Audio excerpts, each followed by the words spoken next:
Ron Fiesler, who has done these for us before, as part of the, groundwater conservation district here in Blanco County, and is now, independent.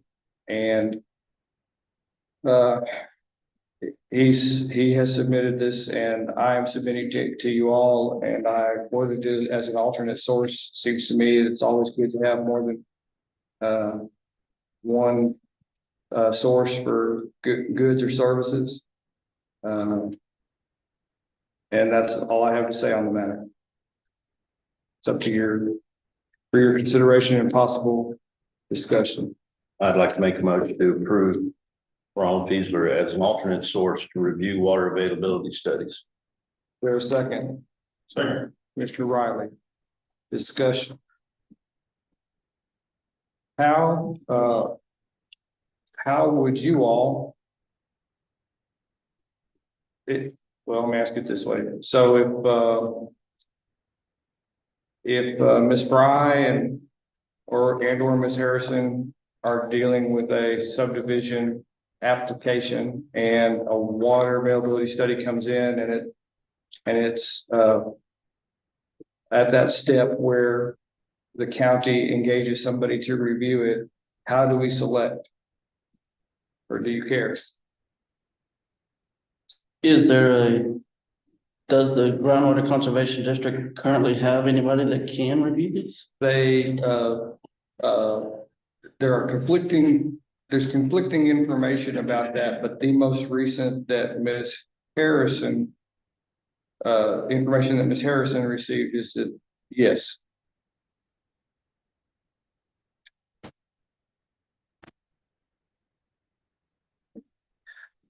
Well, I guess I was mistaken this letter because I was by looking at it, I see that the retirement, is Mr. Fiesler is working in his retirement, which is, I don't have a problem with that. I did reach out to Doucette Associates as well to see if they have anybody that can to check them out as well. However, I think at this point in time, it'll be up to Ms. Fry or Ms. Harrison to choose which agency responds quicker and gets back to their needs, because we're on a time frame. Sounds like a reasonable way to approach the issue. Anybody else? All right. Motion by Commissioner Weir, second by Commissioner Riley. If there's no further discussion, all in favor say aye. Aye. Opposed? Motion carries. Item 7. I make a motion to ratify the appointment of Melinda Ledbetter as the new maintenance supervisor. Is there a second? I'll second it. Commissioner Eager, discussion. As you know, she's been on a trial basis awaiting your decision. And I can tell you that all reports so far have been excellent. Further discussion. All in favor say aye. Aye. Opposed? Motion carries. Item 8. This is just an informational item that in your package that they're talking about a prescribed burn at the Birdhouse Falls State Park somewhere between September and April. And didn't get a lot more specific than that. Judge, this is also common every year. They present something in the same kind of area. So Item 9, I just wanted to inform you all, and it's in your packets, that we have received, and say for the public, that we have received one application for appointment to the Justice of the Peace Place 4 position in Blanco. And I'm interested in your take on a plan, because my plan would be, if any more applications come in, Ms. Harrison distribute them to you, and then on August 27th at our meeting, then you'll have all the information already, and we can discuss and possibly make an appointment. Possibly not, but That's what I'm thinking. Anybody have a problem with me doing it that way? So, so if there's a new application, it will be put in your box.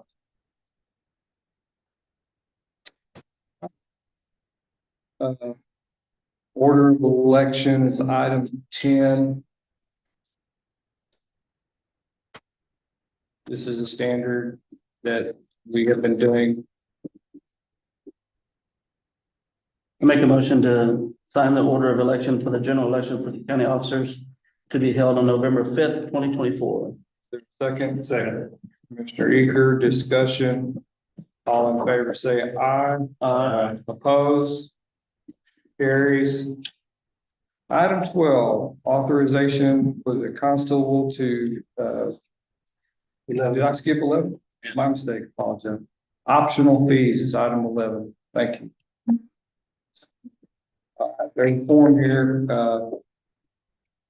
If you have questions, you can ask the tax assessor collector because there's no box checked and been no communication, so I have no idea. So I believe in the past, we've used option A, no change. I think that we are already currently at our maximum. See the tax assessor collector in here. Vanilla, is that right?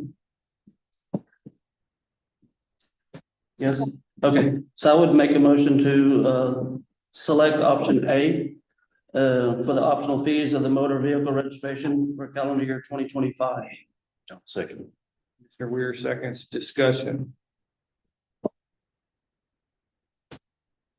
Does Ms. Williams, do you know how this gets conveyed? Is this something the tax assessor?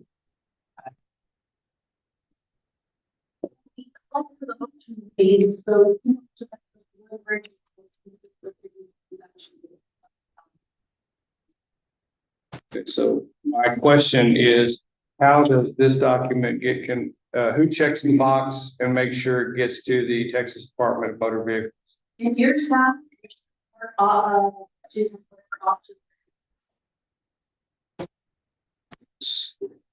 So you'll check the box and send it in? Good to know. Anything else? So the motion by Commissioner Leisman and seconded by Commissioner Weir, is that right?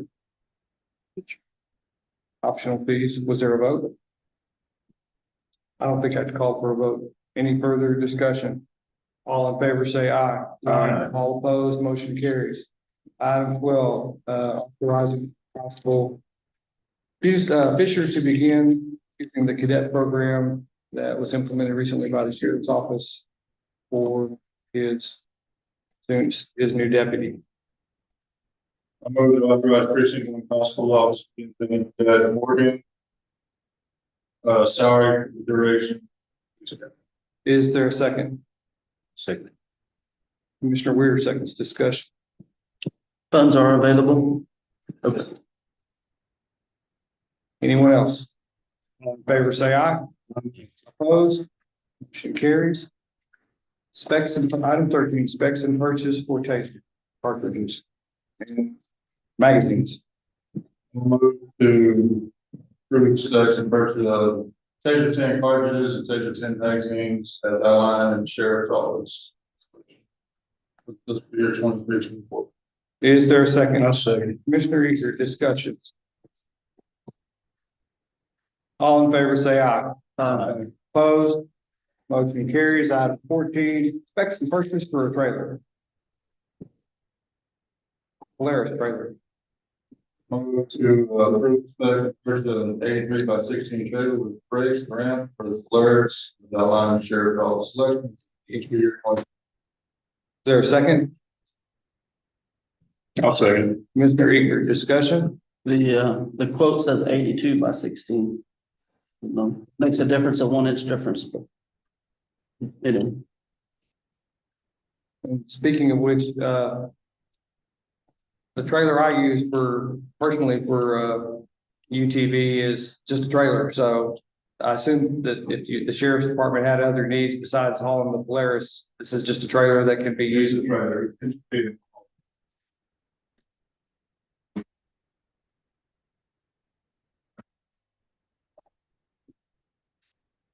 All in favor, say aye. All opposed. Motion carries. Item 15, High Spring Ranch Tiny Home Subdivision Application. And I would like to begin this a little slowly today. I have a couple of questions about subdivision regulations that may or may not directly impact this decision, but things I wanted to ask you about anyway.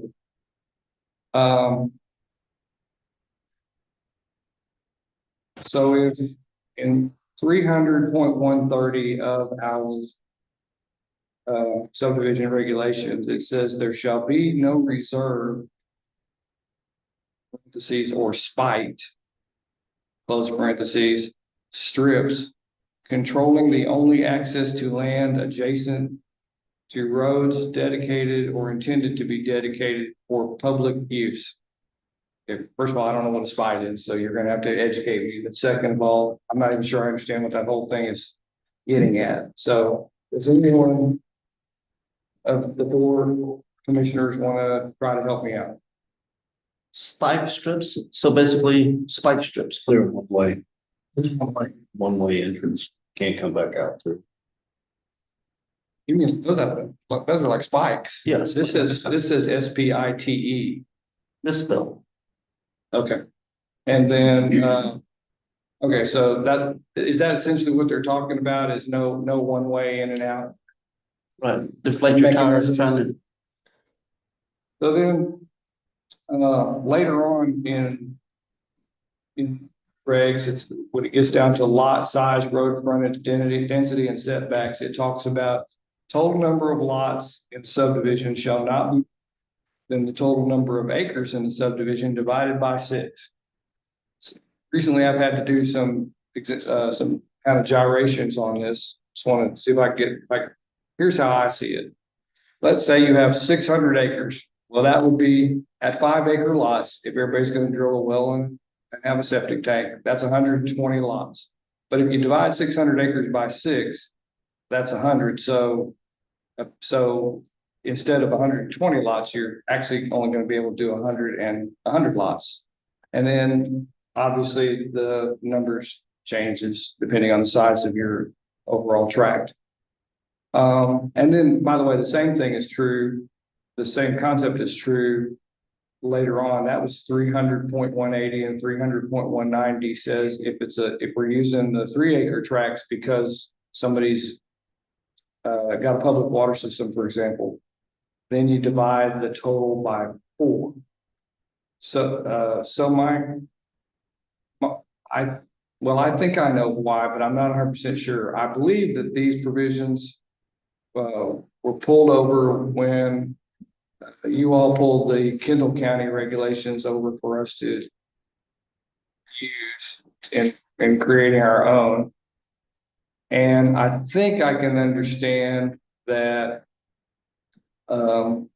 roads within a subdivision are going to take up a certain amount of acreage. So you couldn't possibly have 5 acres for everything in a subdivision if there's no way to travel in the subdivision. But I'm not sure I completely understand. I wanted to hear somebody's explanation about why we divide by 6, why we divide by 2.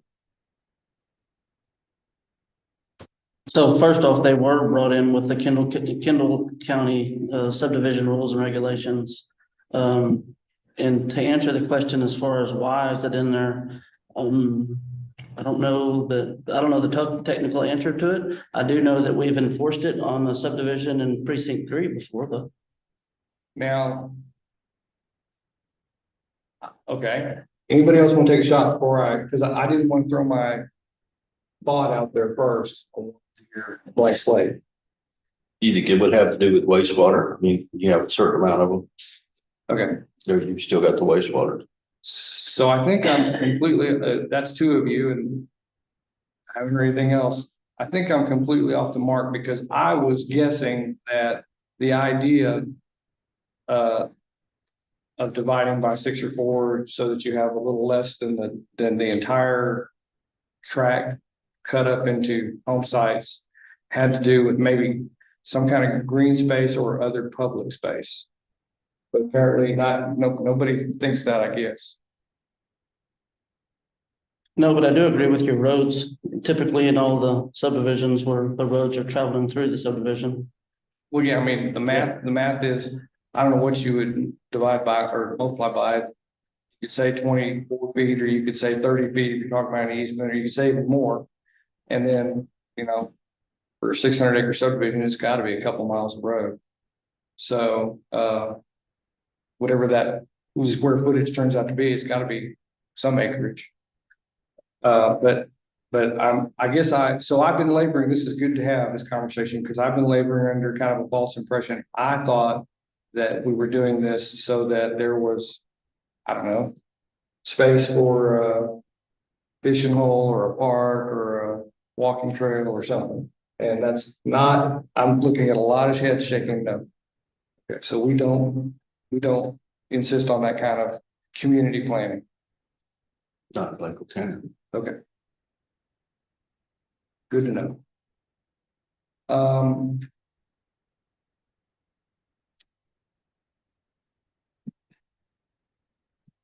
So there's this other phrase, and it's kind of talking about setbacks. It's in 300-210. And it says, for vehicular traffic and pedestrian safety purposes, all building sites fronting on a state highway, county road, or other roads subject to regulation by the Commissioner's Court shall have a minimum front setback of 50 feet, et cetera, et cetera, et cetera. And it's that phrase, other roads subject to regulation by Commissioner's Court. Do you all know what we mean by that? I would take it to say that any road that's constructed in the subdivision that's inspected by our Doucette and Associates. So it says regulation, that's what it means. And we think it means, we intended for it to mean how we regulate how they're created, not how they're operated on. We don't, because we're not asking the sheriff to patrol them or anything, not county roads. We haven't accepted them, but we think we were regulating them by virtue of their creation. Regulating the construction. Right. Good. I do notice that,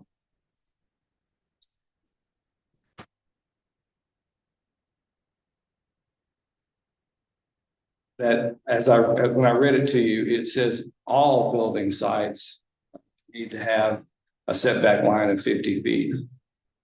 And then later it's, I'm having trouble finding it now actually, but there's something that says for commercial sites, it seems like we have,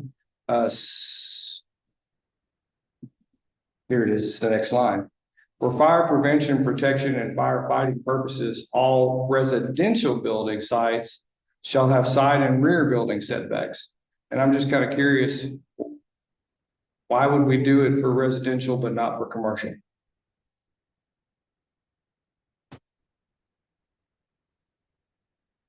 That I can't answer.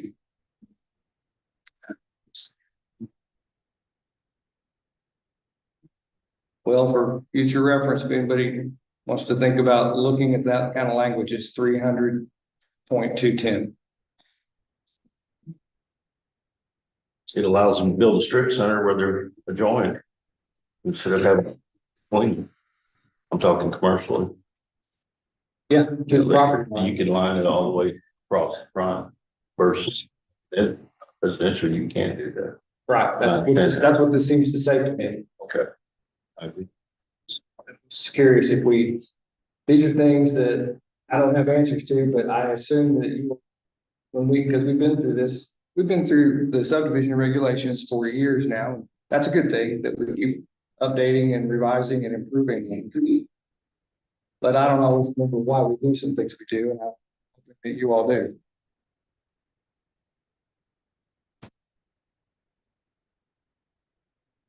Questions for the moment, so maybe we should move on to the actual application that's the subject of these relations, the High Spring Ranch, and it's in packets, and it is Commissioner Eager.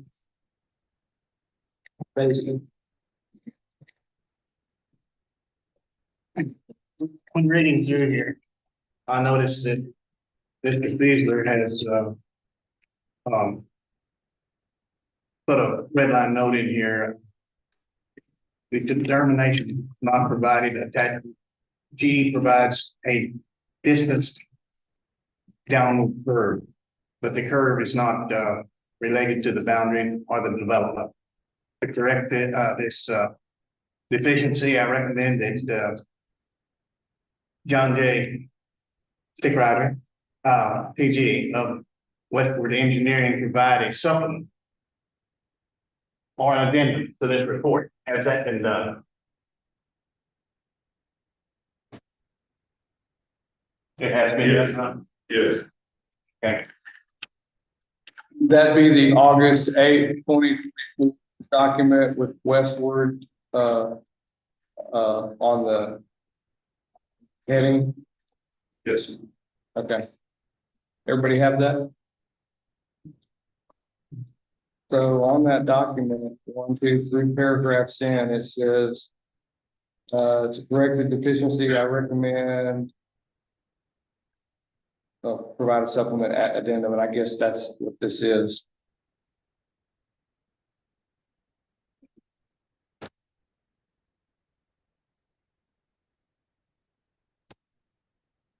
Water drawdown, assumed to be negligible. How many, units are we talking about? You know, How many units? 120 plus units on how big is the tract? 30 acres, I believe. 120 units on 30 acres. And negligible water drawdown.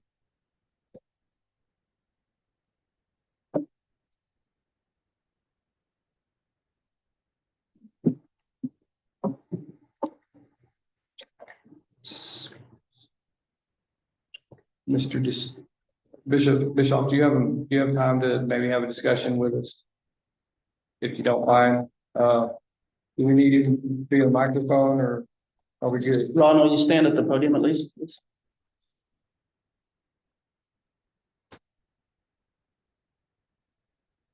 So it seems like it doesn't matter what kind of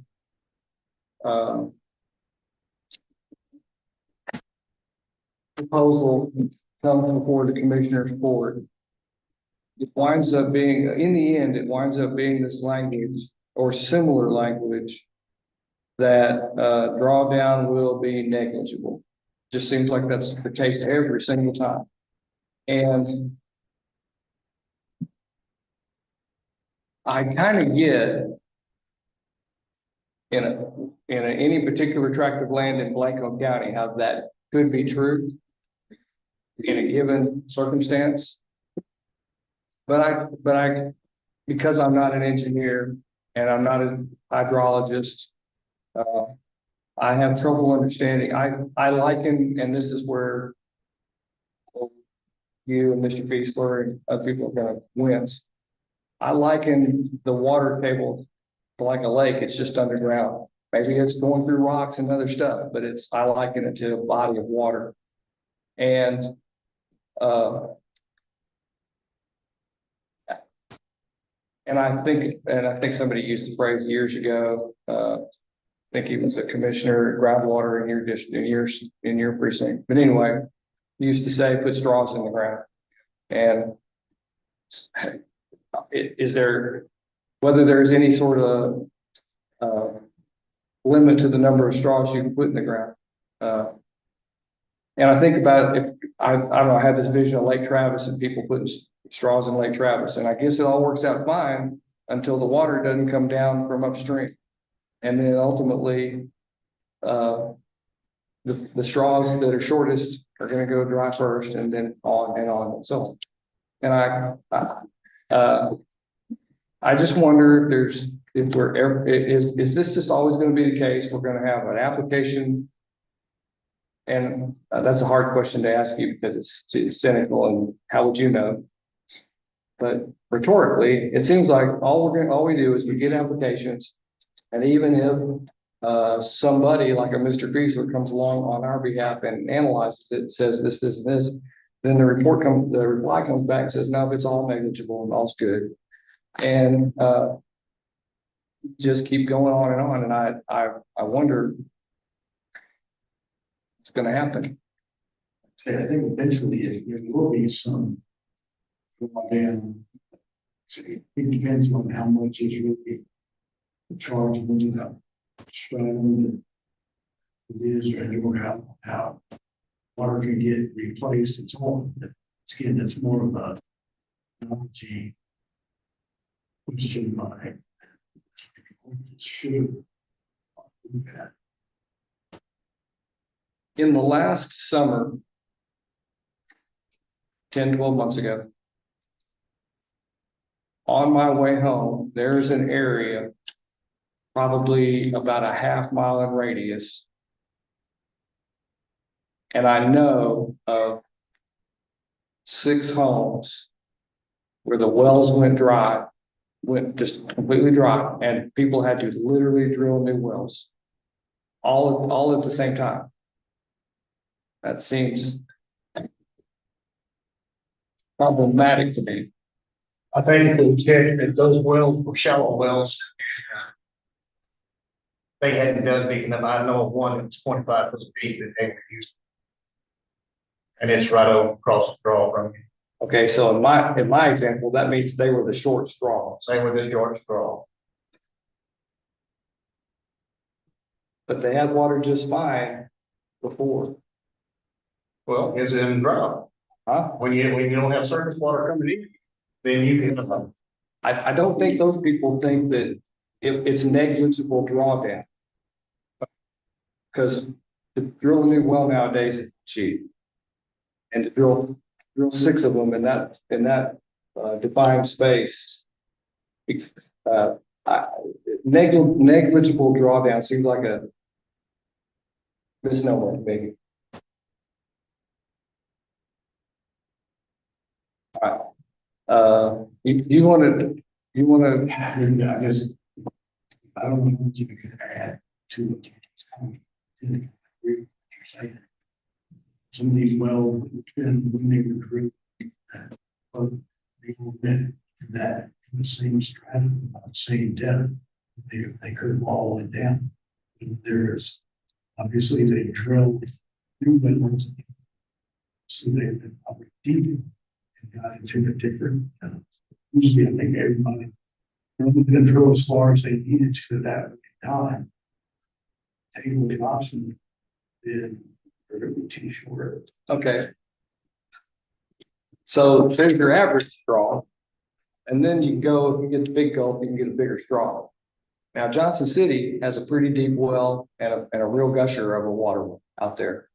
That's more than one, but one I'm thinking of. And I bet you they've got a giant straw in there. And they seem to service Johnson City just fine. But you're talking about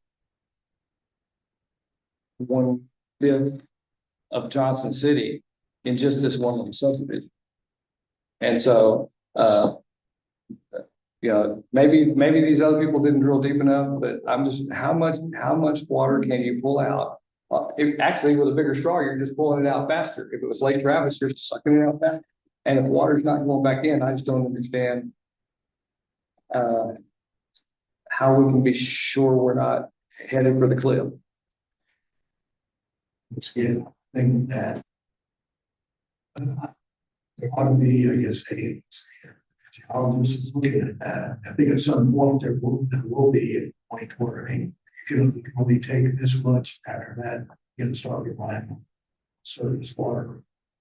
Some benefits of the take on recharge.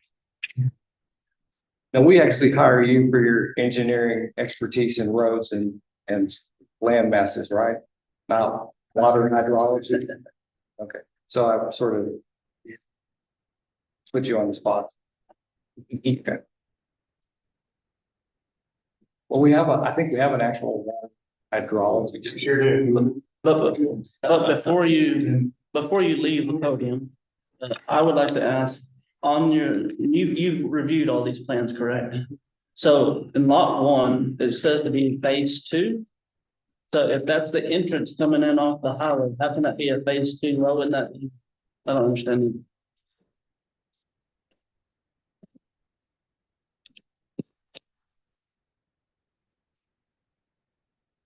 If that's your main entrance coming in off the highway, how can that be delayed?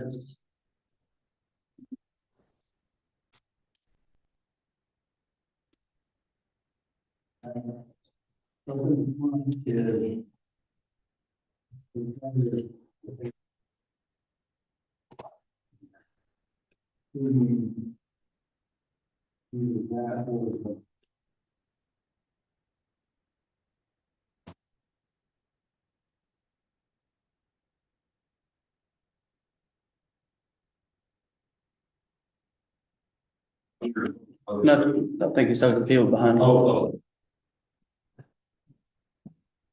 I'm just trying to make sure that we're not gonna have a dirt track to get back to a nice road for until phase one, phase two comes in. First unit. The back lots of the residential, so the only thing going through the first unit will be the road. This was a requirement by TxDOT, and whether a turn lane will be required or not. And so as long as the 120 units only are constructed, a turn lane is not required. If there is commercial in front, which at this time, need, or if there will be commercial, additional TxDOT improvements would be required. So that notice on the plat to ensure that any future development of this beyond Route C will get kicked back to TxDOT so they can review, make sure that it follows the regulations for the entrance. I'm gonna sort of jump in. It sounded like you just said, if it's only 120 lots, TxDOT won't require a turn lane. Units. 121, they will. Correct. But to confirm that the highway, the roadway will be constructed all the way out to 290. And there won't be some dirt section and then, well, that's phase one. We're gonna do that later. That note is there to replace owner. Sure. Any development besides what's shown on this plan gets kicked back to TxDOT for the meeting. So somebody doesn't come in here and change up, and they should build a turn. That is the purpose of the phase two. So, and Ron, during your review of the plans, you looked at the traffic impact analysis that it was gonna have.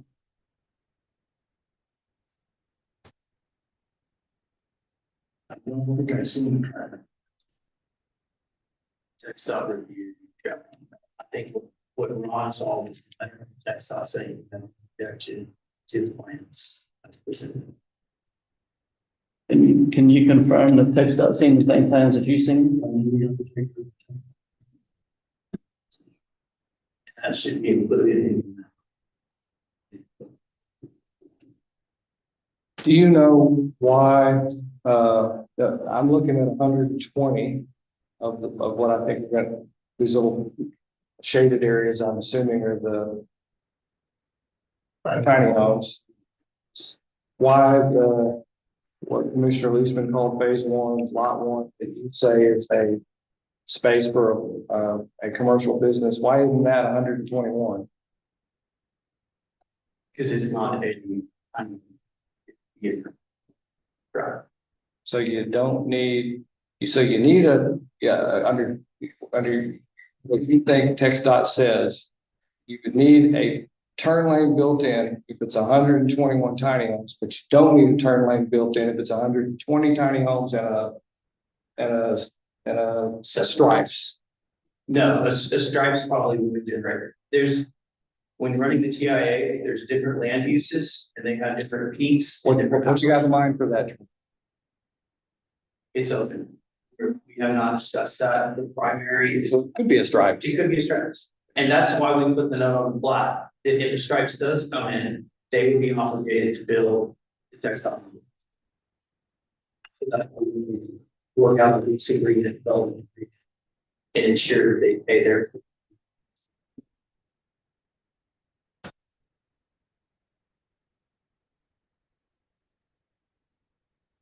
looking through the rest of all of your stuff, did you see any discrepancies of what for drainage or anything for that nature?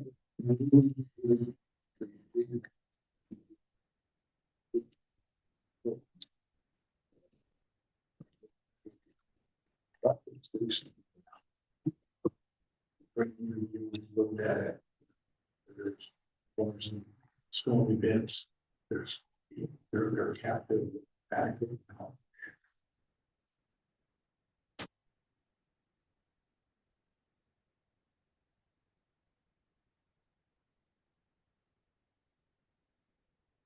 Yes, several times, for catching this is on the piece, and this little one, it's divided. Still dislodging in the same spots that previous there. Yes. So you're satisfied that this meets all of our rules and regulations?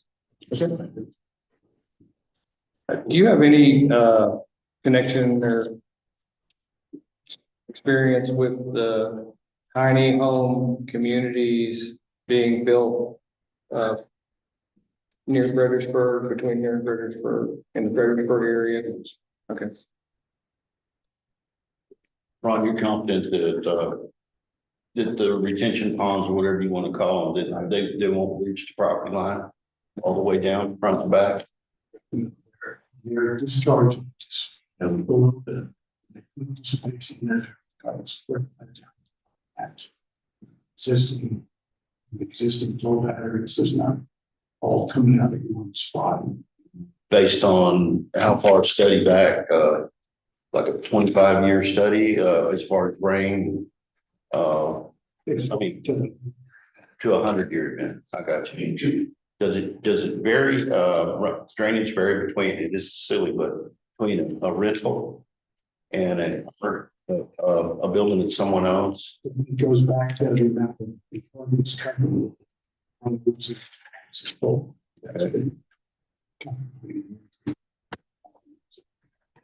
So is there a percentage in this particular subdivision, or whatever you want to call it, that's impervious that we know how much of it's going to be? And do you know what that number is?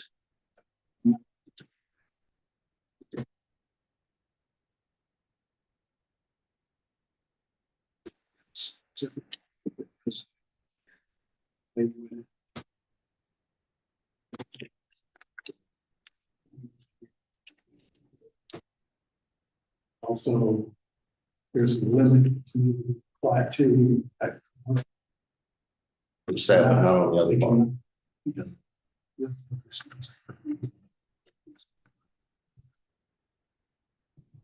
Well, they're allowing, I guess, for 85% of the front to be impervious, is that correct? But in the residential part, or, I'm just curious how much of that over that amount of property? What percentage that would? You think it'd be higher or less? It's gonna be less. Some areas that they've got set aside for the wastewater.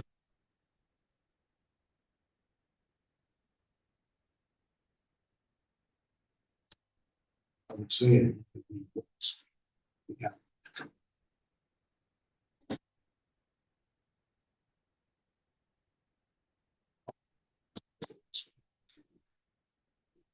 But you feel good about it staying inside the fence? No, you feel good about the drainage staying inside the fence?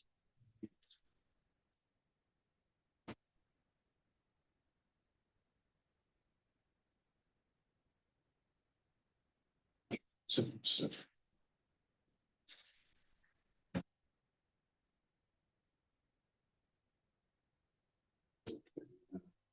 So there's. It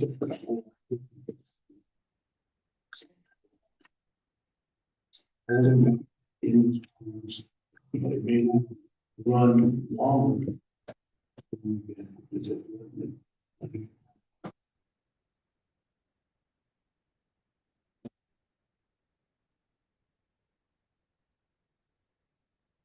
It's controlled.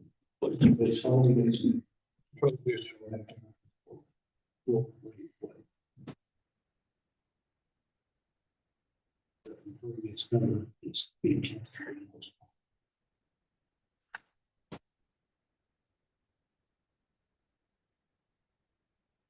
else? I'd like to hear from Mr. Beasley. Thank you, sir.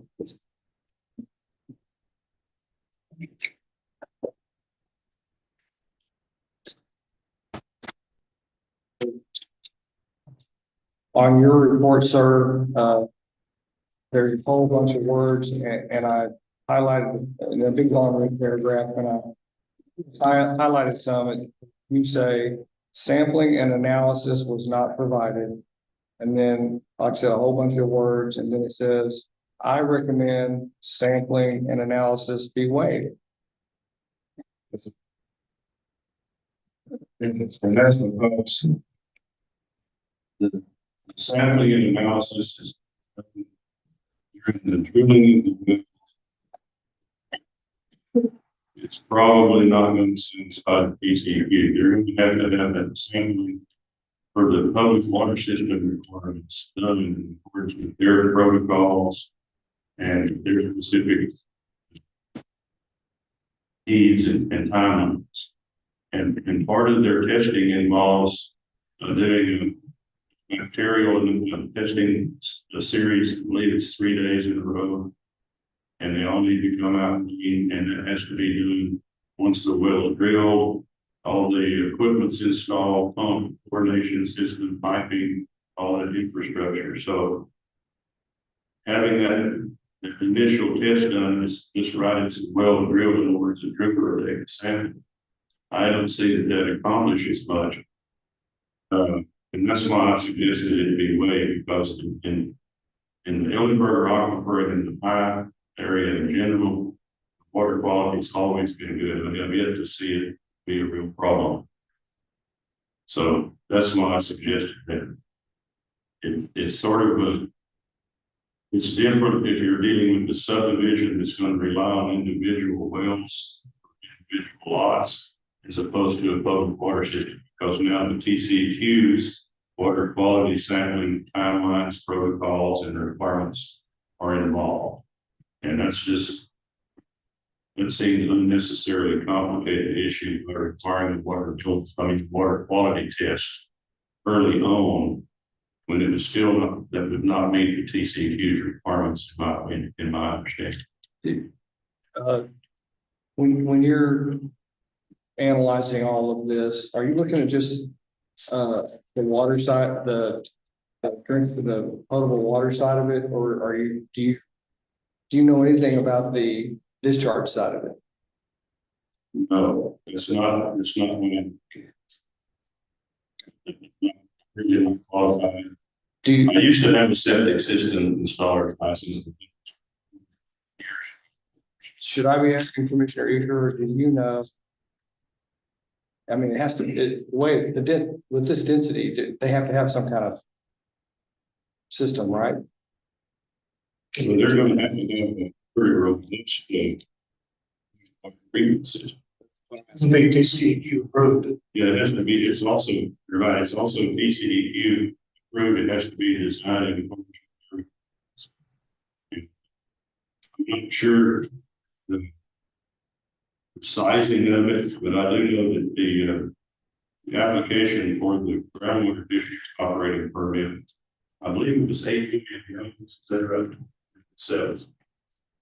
Operating permit from the groundwater. 7, roughly 7 million gallons. That's for the size of development. That's not in order to be a significant amount. I found out, much to my surprise, that bee camps use a surprisingly small amount of water. I talked with the guy that owns one, and he had to provide his water meter reading at the TCQ, and his daily consumption by individual RV site was something on the order of 20 or 25 gallons. Remarkably low.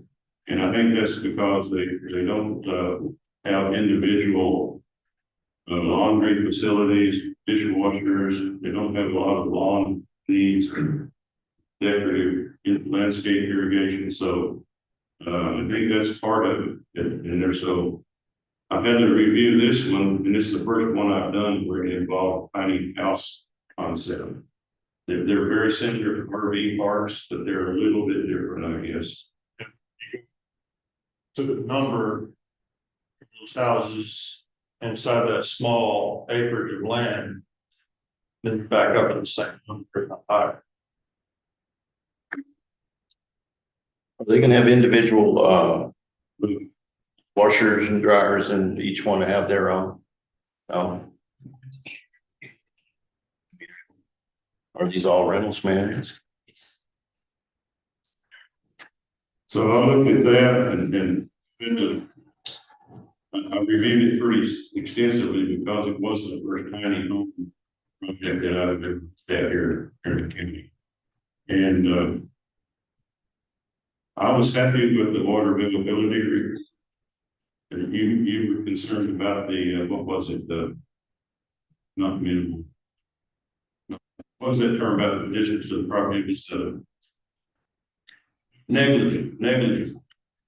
The reason for that is if you look at those graphs, during both pump tests, when the pumping had stabilized, the drawdown in the observation well also had stabilized, and both of them were anywhere from half a foot to a foot of drawdown in each of the observation wells. So well, it was whatever the distance was, whatever 2 feet away was only having a lowering of the water table once it was stabilized, from half a foot to a foot, and the closest property line was about 50 feet from one of those tests, and that's probably why they use the term negative.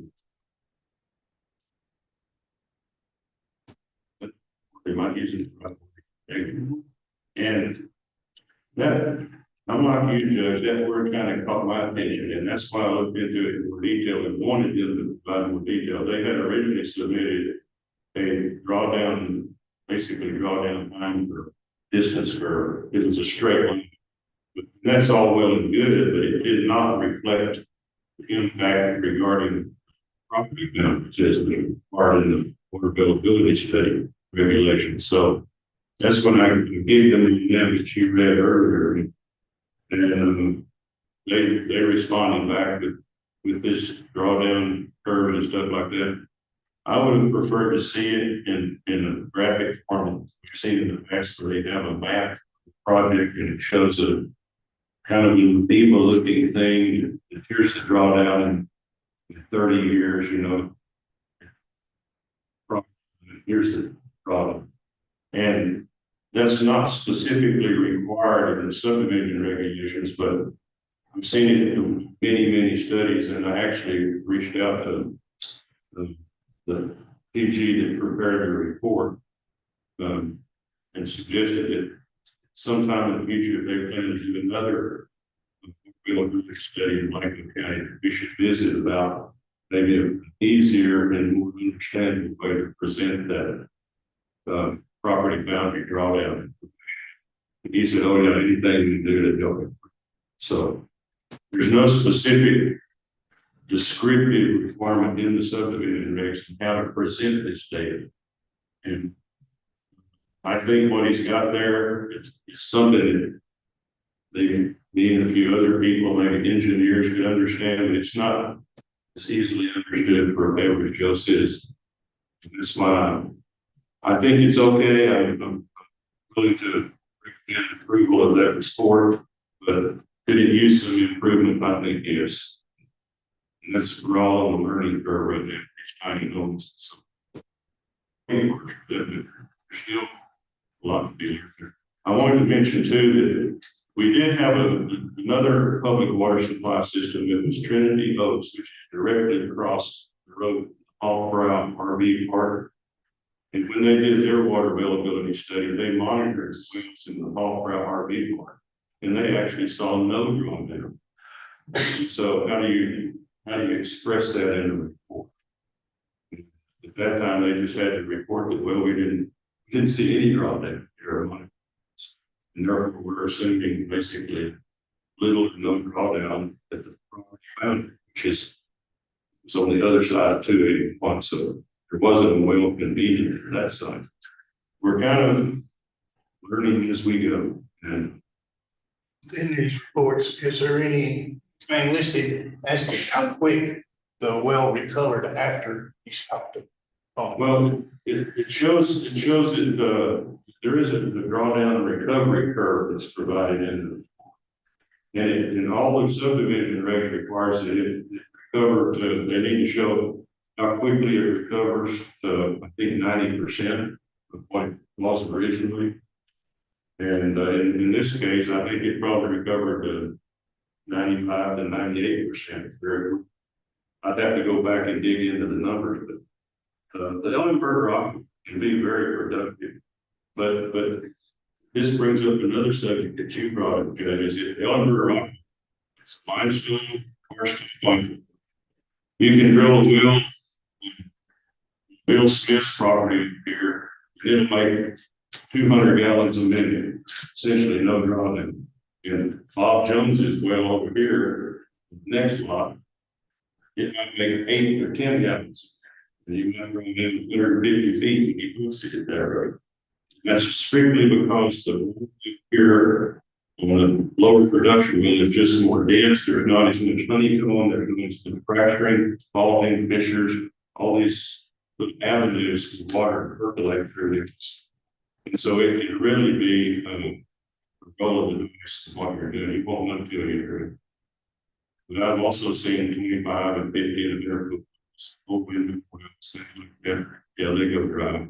Sometimes periodically, every time you have a draft, then they'll get back where they were.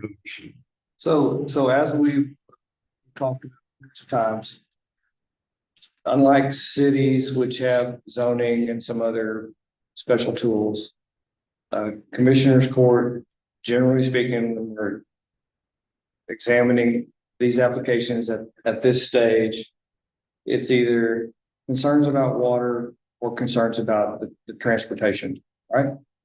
So back in a few years ago, when the county updated its economic development transportation plan, a huge focus was on workforce housing. Workforce housing. Every meeting, top priority, people would go put stickers on a board, voting, and that was always the top thing. So now we have 400 and something units here on the west side of Johnson City.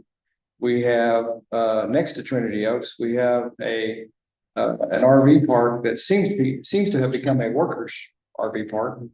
We have other RV parks that are expanding. We have other projects that I see around the county of kind of similar sorts of things. And for me, the pendulum seems to swing and it won't get in the middle.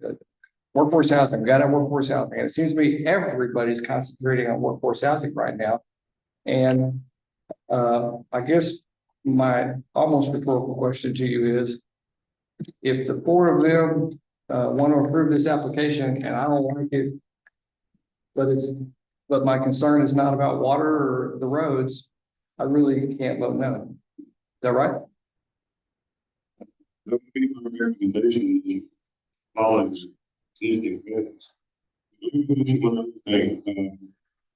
Over 3-year period or so, I was very pleased to try and create an analysis requirement for new subdivisions that would require any new subdivision providing a water availability study. If there was an existing subdivision who had already submitted one previous water availability study within 2,500 feet, about half a mile, that previous report would have to be discussed and considered in the new water availability report.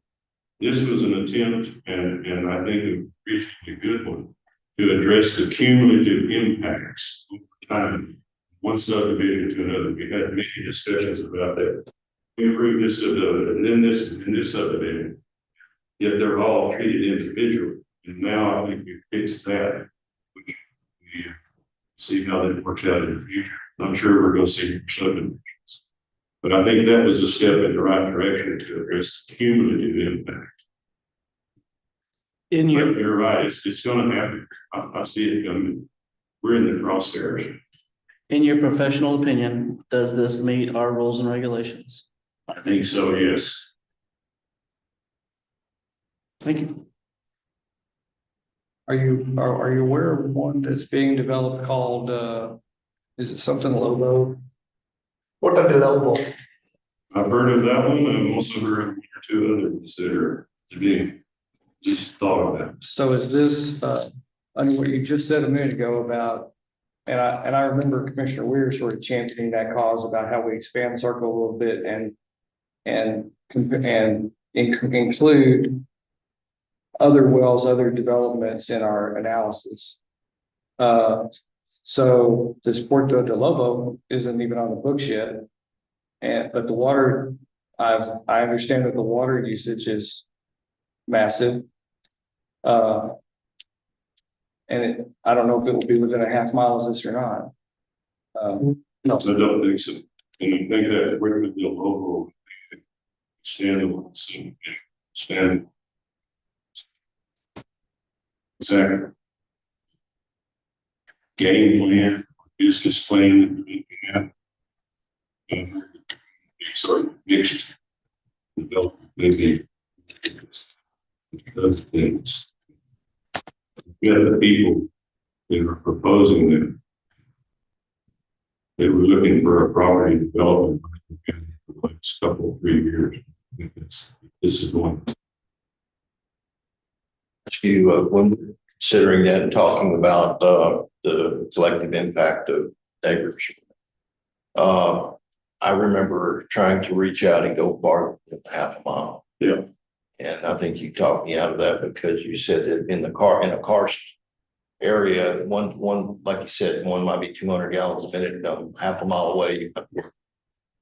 So that limits us, as far as having a true report on how far we can push that border out and include the neighbors or another subdivision a mile away. You're saying that wouldn't be a good study. It wouldn't amount to anything. Is that correct? I'm probably going to stick with that because of all the water availability studies that looked at here and have been done since I've been working in an area, we have rarely seen any sort of significant impact in quarter of half a mile, and that's kind of reaching out like that. We try to, when we're designing water availability tests, we try to keep the wells 400 to 800 feet apart at the most, because we don't want to have one that's a mile away and then we do a pump test and there's no response over there. And that can happen. We've seen it happen in a couple of instances. So, I'm trying to be realistic. And that's when I'm trying to stick recommendations. It may not be. I'm trying to be realistic about the geological.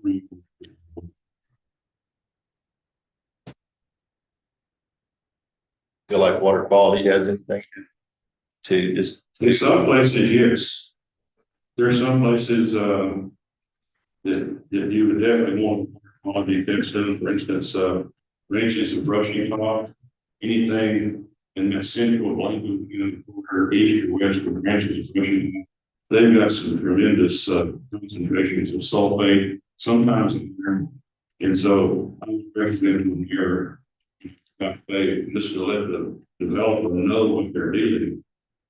But with all the data we've got, just in Johnson City up to the community, it's just all good. And that continues into the list. So that's one of the reasons I'm not here. Situations. Anyone else, any motions?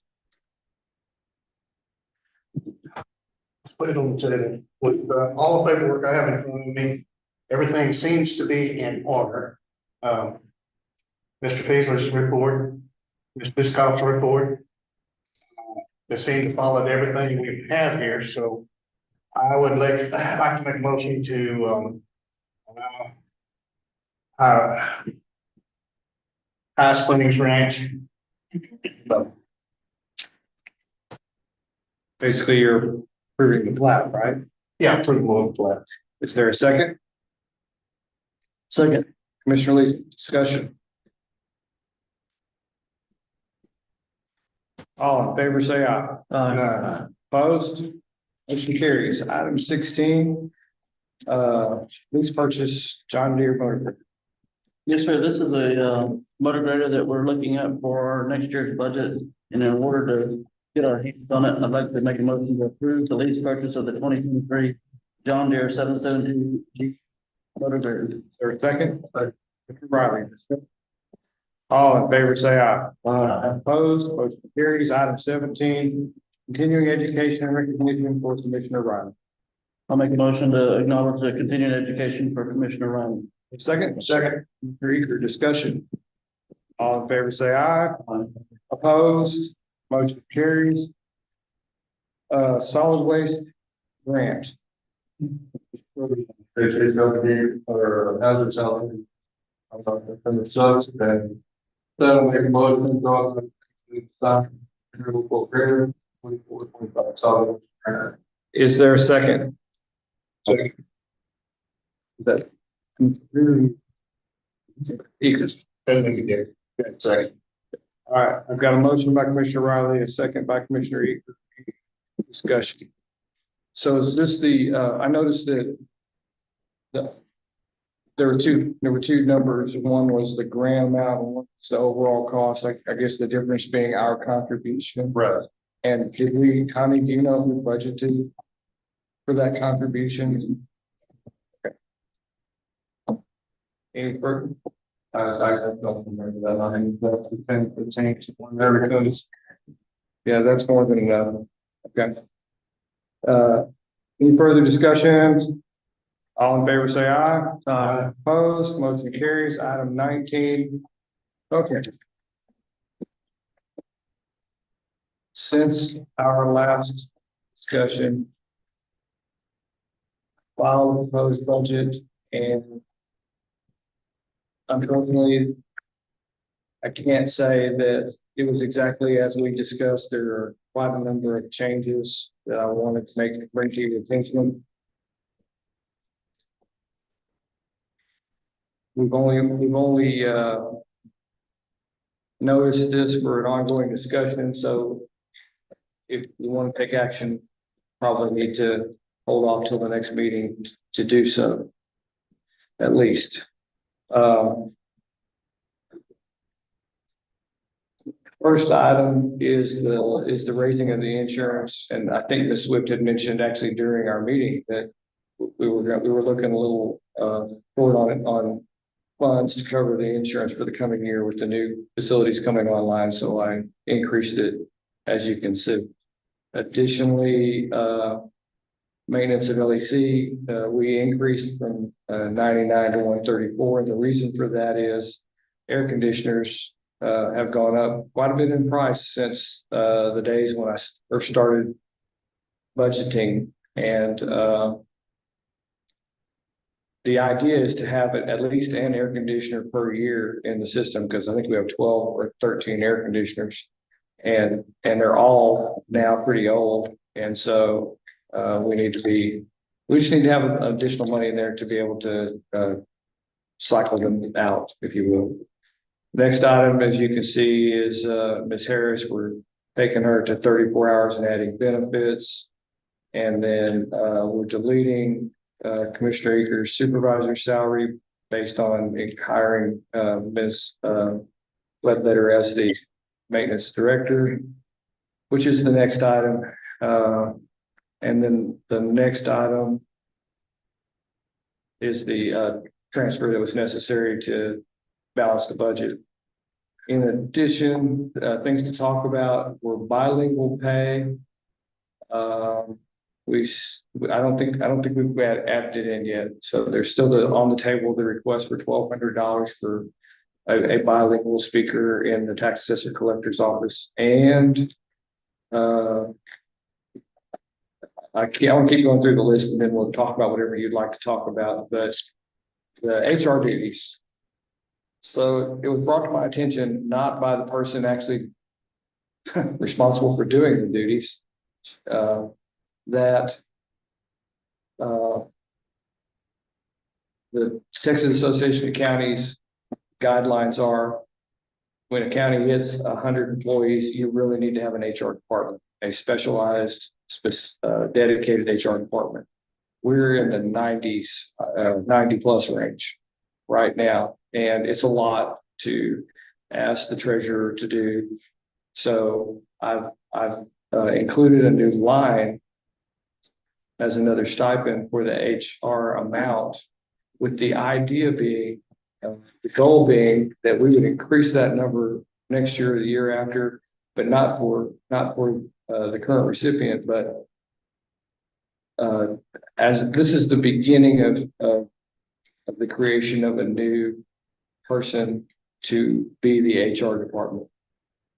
This is the start. It's not enough to fund that person today, but it gets your minds headed in the right direction for the idea of soon, one day soon, budgeting for a HR director, if you will. Okay, there were a couple other things. As you know, I was proposing the 8% for the minimum salaries across the board on all salary levels, and I told you that only affected like 6 people, but it also affects 2 more, and they're, I think, listed there on your sheet. They're not a lot of money, but they're small amounts that we went ahead and made the adjustment, making the adjustment. I'm not aware of the last one. What is the last one?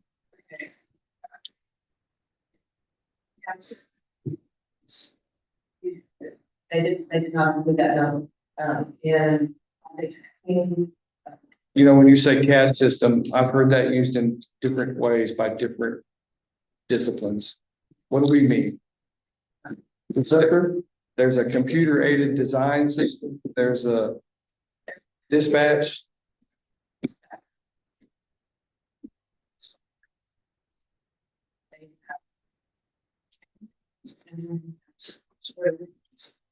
They did not. So we change it from 59 to 64, 650. It was about Was that number 64? What? 4, 650. Now there's another item. Do we need to talk about this one or? All right, there's another item. I think we did it and it didn't make it on the list. I'm proposing that this year we don't do the cost of living adjustment for retirees like we did last year for the first time, maybe ever. And that we pick it up again, hopefully next year. But because of all of these adjustments and their budget's been running kind of tight anyway, I think that, and by eliminating that one line on the cost of living adjustment for the retirees, we can afford pretty much all of these things that are on this sheet that we just went through this morning. So that's the proposal and that's the plan. And the numbers that you have, it's pretty much, it winds up being close to the same at the very. So, do we want to talk about that? Well, actually, I've heard from others that, well, the incremental pay for things like master's degree seemed to spawn some controversy last time. And as it happens, we've managed to avoid that issue presently because of a sort of a promotion that took care of any salary issues, salary discrepancies. So it's not exactly on the table. If nobody wants to talk about master's degrees for running a dozer or anything else, then we can kick that can down the road till next year and avoid it. But that does leave us with the bilingual issue. And the proposal for a stipend stipend's the right word, but a salary bump for someone who is bilingual. That uses it in their course. Correct.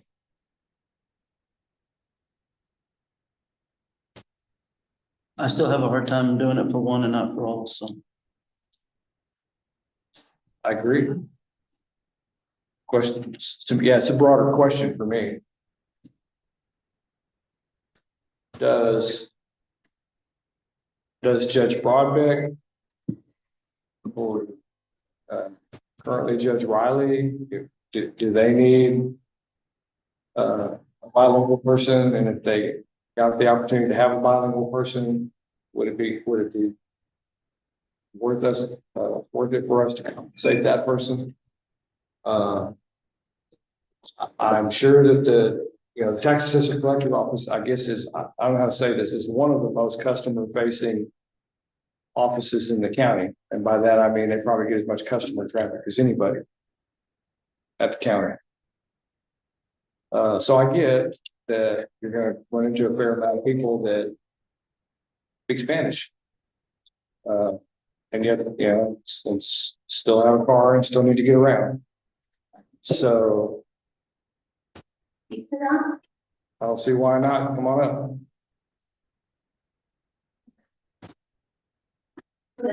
She's not only speaking bilingual, but she's speaking bilingual in the private office. She's helping out wherever she can, speaking bilingual to anybody that is in assistance.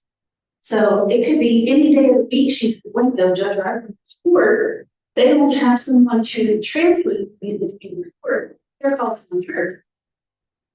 That's what happens.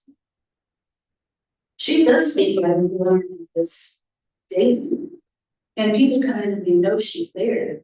But it's a helping out of the other part. I mean, we can stop at the other departments, but I don't think that's fair to the community. I mean, if you do go to the one, I don't know, several people in this department that are bilingual that speak in the jail. So. Hang on. So this is kind of some new information that, I can't use, generally speaking, I won't say we never have it, but I can't use that kind of person to interpret because the county court is a court of record and you have to have a certified interpreter. But the JP board is not a court of record, and so it seems to me that there's probably enough flexibility that you can forgive the term, get away with it. So this is good information that this person is not only standing at the DMV counter interpreting Spanish, she's interpreting Spanish for others.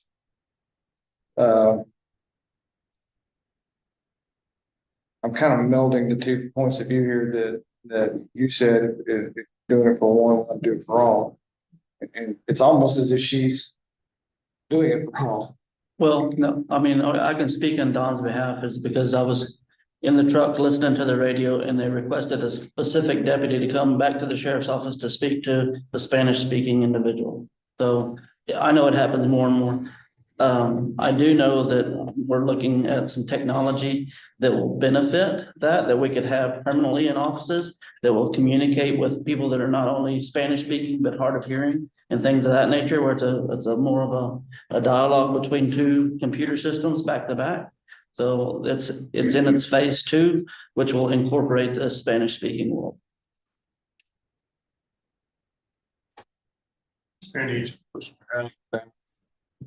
It'd be a proposal of having that capability where, let's just say Margarita's in Johnson City that day and down there in the JP office, they need somebody, but it's right now it's developed by a person with hard of hearing and you can communicate back to back.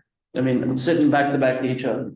in phase two, it's gonna have Spanish speaking where they can type in Spanish and it'll come back. So there'll be that I'm not sure. It was at one of the conferences I was at this year, and I brought the information back and showed Judge Bray as well. On how many people you have in your department that has a certification test right now?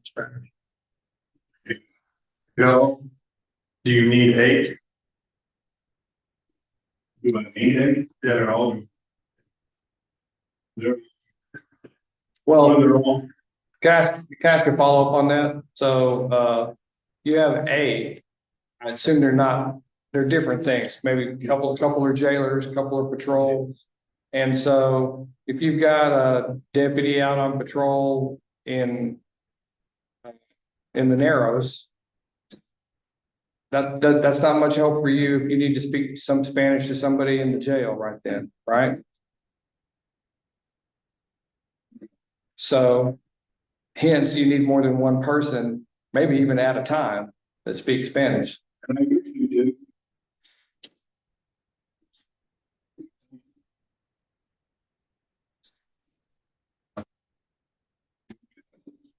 Interaction. Yeah, and purple, great.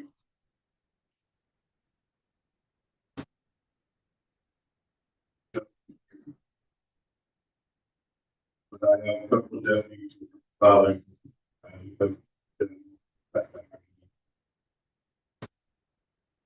I'm not opposed to us figuring something out. I don't think everybody who has that needs to be doing it. Say, well, you get to do it, you don't. I don't know. Great. Which there's just certain offices that doesn't need some. Yeah, but I'm gonna have one of my guys come up and go.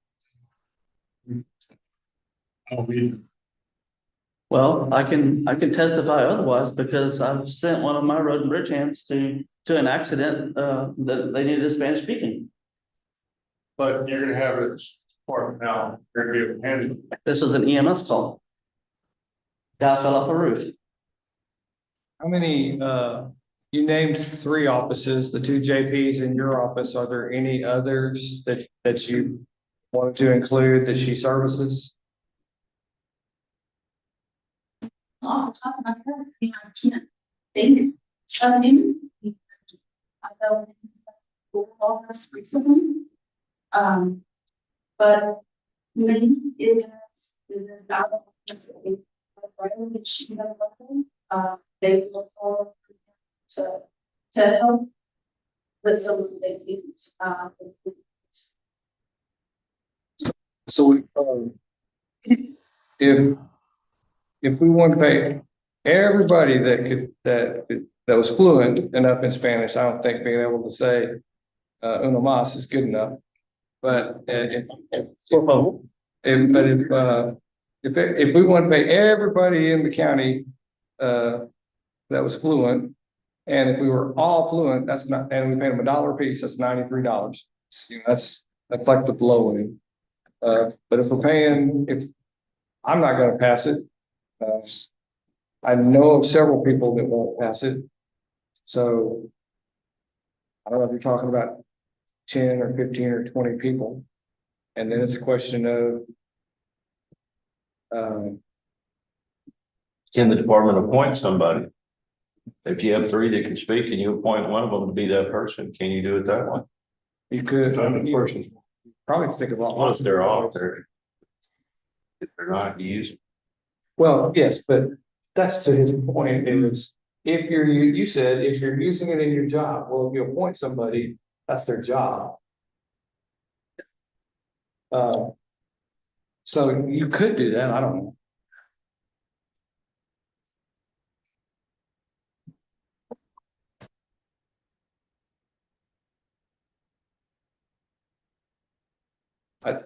I do think it ought to be well. Technology coming along, we're all looking forward to it, but today her person is apparently doing what technology is not. But I can see her point, but I do see. If we're gonna do it, it ought to be broader than one department, one person.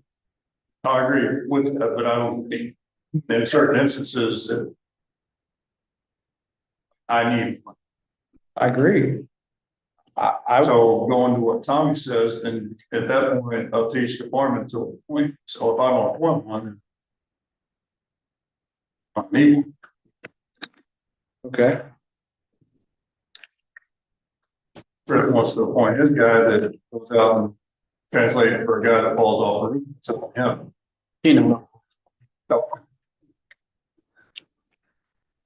So, I think at that point goes, if you fall more on the sheriff's department on that 911 call, but that person comes up there to do that. but don't forget, you got a JP, coming up, you got constables that might or might not have people available. So, you know, it's a big can of worms. Once that person, and that person goes, takes the certification test and does it that way where it's not just anybody. What I'm hearing is you're saying anybody who will pass that certification should be able to go do it. And that's what I'm against. I think it's pretty hard for Don to appoint one person as a Spanish speaking individual when that person works shift work. No, I mean, John would have to. So he would have to appoint more than one. That person would also have to know that they have the responsibility to take care of it. That is $1,200, just like with Marguerite. and you do know that. To me, the floor is open. That $1,200 is not. That's what was asked for. No, I know. I mean, I'm reading what is right here in front of me. Okay, all I'm saying is that there's nothing to keep a commissioner from saying, I like the idea, maybe I'll broaden the program, but I don't think we want to pay that much. Right, that's all I'm saying. Or maybe we'll pay more, I don't know. I don't think anything's set in stone on this. That's the numbers I'm just looking at on paper. In the program. We get that we try. Check.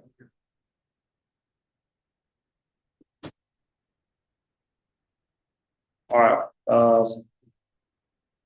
so we're not up for motions anyway, but if maybe you can, let your thoughts be known to Connie, and we can figure out if we need to make an adjustment, or we'll just make this is a small adjustment, we could make it at the time of, when we're actually gonna take action on the budget. Connie, did I miss is there anything else I missed? Anything else anyone wants to discuss on the budget?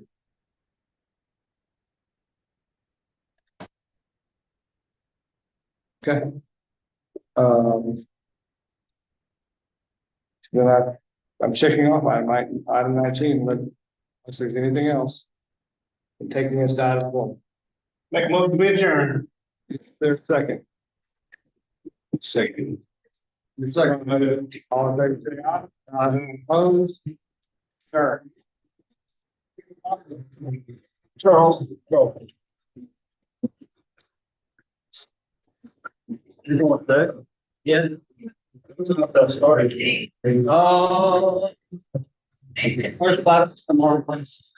Oh,